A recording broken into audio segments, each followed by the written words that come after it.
Hello everyone, welcome to P mathematics. इस video में हम जून 2011 से लीनियर अलजेब्रा के पार्ट बी के जो क्वेश्चंस आए हैं उनके सॉल्यूशन देखेंगे। अगर आपको सॉल्यूशन समझ आए तो प्लीज़ लाइक करें, शेयर करें और चैनल को सब्सक्राइब करें। देखिए first question, let S equal to A such that A equal to 5x5 matrix फिर A I J equal to 0 और 1 for every I J and sum of A I J equal to 1 for every I and sum of A I J equal to 1 for every J. Then the number of elements in S is option first 5 square, second 5 raised to power 5, third 5 factorial and fourth 55। तो देखिए इसका solution. देखिए हमें ये जो set S दिया हुआ है इसमें जो मैट्रिक्स है 5x5 की वो मैट्रिक्स कैसी है, उसकी सारी एंट्री 0 है या फिर 1 है एंड जो रो का सम है वो 1 के इक्वल है एंड जो कॉलम का सम है वो भी 1 के इक्वल है।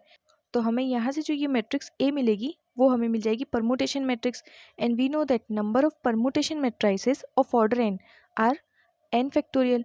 देन यहाँ से कार्डिनलिटी ऑफ एस क्या आ जाएगी, एन फैक्टोरियल। ठीक है, और एन की वैल्यू 5 है, then cardinality of S equal to 5 factorial. अब देखिए ऑप्शंस, यहाँ पे ऑप्शन सी में दिया हुआ है 5 factorial, the number of elements in S equal to 5 factorial. Then option C correct हो जाएगा एंड बाकी के तीनों इनकरेक्ट हो जाएंगे। नेक्स्ट क्वेश्चन देखिए, let D be a non zero N cross N real matrix with N greater than equal to 2, which of the following implication is valid? First, determinant of d equal to 0 implies rank of d equal to 0. Second, determinant of d equal to 1 implies rank of d not equal to 1. Option third, rank of d equal to 1 implies determinant of d not equal to 0. And fourth, rank of d equal to n implies determinant of d not equal to 1. तो देखिए इसका solution. देखिए हमें दिया हुआ है D matrix कैसी है, नॉन जीरो मैट्रिक्स है एन क्रॉस एन की एंड रियल मैट्रिक्स है with N greater than equal to 2। तो देखिए हम एक मैट्रिक्स कंसिडर करते हैं डी इक्वल टू 1 0 0 0, 2 क्रॉस 2 की मैट्रिक्स कंसिडर करते हैं, हम यहाँ पे लेके चलते हैं N equal to 2 and D matrix consider करते हैं 1 0 0 0। ये नॉन जीरो मैट्रिक्स है, 2 क्रॉस 2 की मैट्रिक्स है एंड रियल मैट्रिक्स है। ठीक है, यहाँ से इसका डिटर्मिनेंट फाइंड करें तो वो क्या आएगा, हमारे पास 0 के इक्वल आ जाएगा। और मैट्रिक्स की रैंक क्या आएगी, इसके पास में 1 नॉन जीरो रो है तो मैट्रिक्स की रैंक आ गई 1 के इक्वल। तो हमें क्या मिल रहा है, अगर हम n इक्वल टू 2 लेके चलें और ये मैट्रिक्स कंसिडर करें तो यहाँ से डिटरमिनेंट तो 0 के इक्वल आ रहा है और रैंक हमारे पास 1 आ रही है। देन देखिए फर्स्ट और थर्ड ऑप्शन, फर्स्ट में दिया हुआ है determinant of d equal to 0 implies rank of d equal to 0, but हमें रैंक 1 मिल रही है, देन ये ऑप्शन डिस्कार्ड हो गया।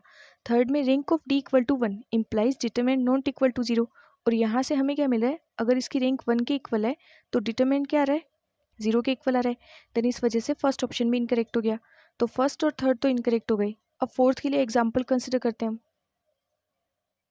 देखिए फोर्थ के लिए हम मैट्रिक्स कंसिडर करते हैं 1 0 0 1, एन इक्वल टू 2, 2 क्रॉस 2 की आइडेंटिटी मैट्रिक्स। तो यहाँ पे एन इक्वल टू 2 है और मैट्रिक्स की रैंक किसके इक्वल आ रही है, इसके पास में 2 नॉन जीरो रो है तो रैंक भी हमारे पास 2 के इक्वल आ रही है। और यहाँ से इसका डिटरमिनेंट क्या आएगा, 1 माइनस 0 इक्वल टू 1, तो डिटरमिनेंट हमारे पास 1 आ रहा है। देन यहाँ से ऑप्शन डी भी इनकरेक्ट हो जाएगा क्योंकि इसमें दिया है rank of D equal to N, तो एन की वैल्यू हमारे पास 2 है, रैंक 2 के इक्वल आ रही है, implies determinant not equal to 1, but हमें तो डिटरमिनेंट 1 के इक्वल मिल रहा है। देन यहाँ से काउंटर एग्जाम्पल से फोर्थ ऑप्शन भी इनकरेक्ट हो गया। तो जब ये तीनों ऑप्शन डिस्कार्ड हो गए देन इस क्वेश्चन का ऑप्शन बी करेक्ट हो जाएगा। नेक्स्ट क्वेश्चन देखिए, let xi be a primitive fifth root of unity, define A equal to xi raise to power minus 2 0 0 0 0 0, xi raise to power minus 1 0 0 0 0 0 1 0 0 0 0 0 जाई 0 and 0 0 0 0 xi raise to power 2। For a vector v equal to v1 v2 v3 v4 5 belongs to R5, define modulus of v equal to under root modulus of v a v transpose, and if w equal to 1 minus 1 1 1 minus 1 then modulus of w equals option first 0, second 1, third minus 1 and fourth 2। तो देखिए इसका solution. देखिए हमें matrix A तो ये वाली matrix दी हुई है 5 क्रॉस 5 की मैट्रिक्स जिसकी बाकी सारी एंट्रीज तो 0 है एंड जो डायगोनल की एंट्रीज है वो क्या है, जाई रेज टू पावर माइनस 2, जाई रेज टू पावर माइनस 1 1 जाई एंड जाई स्क्वायर।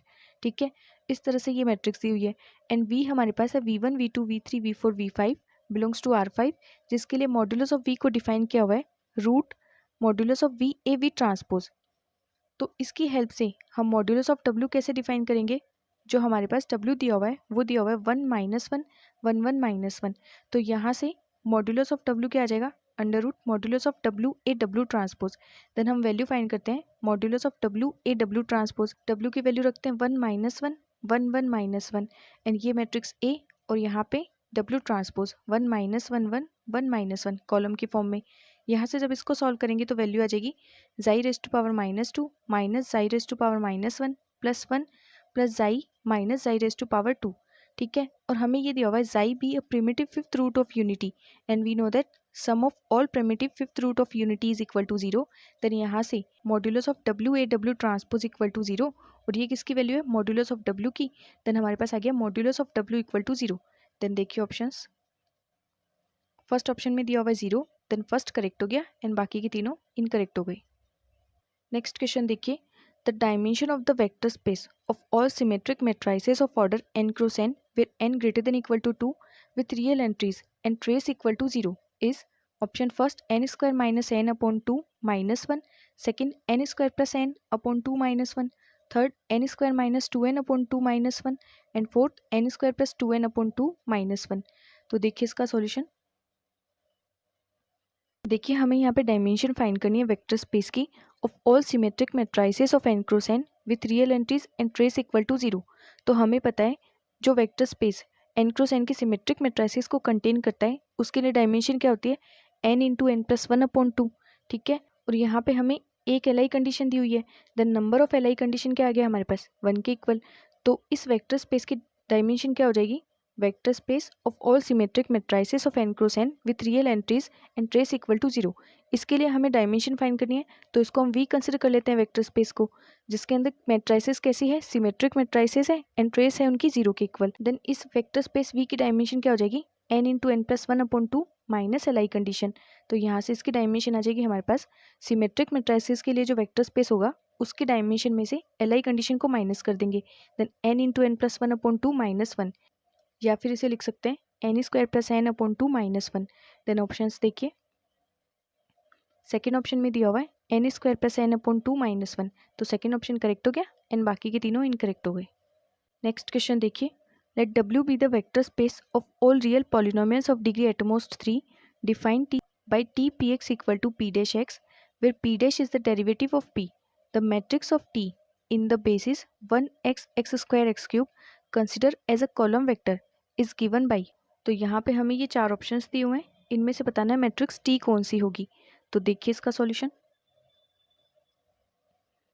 देखिए यहाँ पे दिया हुआ है डब्ल्यू कैसा वेक्टर स्पेस है, real polynomials of degree at most 3 and T transformation define है W to W such that T P X equal to P dash X, और इसके लिए बेसिस हमें दिया हुआ है 1x x square X cube. तो यहाँ से देखिए जब बेसिस से 1 लेके चलेंगे तो t1 इक्वल टू, क्योंकि हमें दिया है T P X equal to P dash X, तो 1 का डिफ्रेंशिएशन 0, देन t1 आ जाएगा हमारे पास 0 के इक्वल। फिर बेसिस से x लेके चलेंगे तो x का डिफ्रेंशिएशन 1, तो टी एक्स आ जाएगा हमारे पास 1 के इक्वल। जब बेसिस से एक्स स्क्वायर लेके चलेंगे तो टी एक्स स्क्वायर आ जाएगा हमारे पास 2x, क्योंकि एक्स स्क्वायर का डिफ्रेंशिएशन 2x, एंड बेसिस से एक्स क्यूब लेके चलेंगे तो T X cube equal to 3 into X square.